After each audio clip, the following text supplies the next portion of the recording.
Ang mabuting balita ng Panginoon ayon kay San Juan. Papuri sa iyo, Panginoon.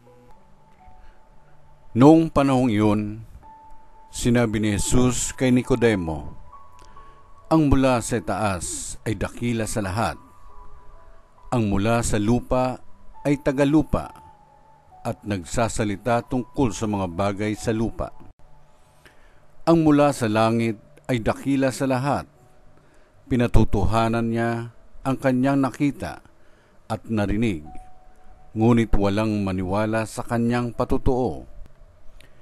Ang naniniwala sa kanyang patutuo ay nagpapatunay na tapat ang Diyos, sapagkat ang sinugo ng Diyos ay nagpapahayag ng mga salita ng Diyos at walang sukat ang kanyang pagkakaloob ng Espiritu Santo.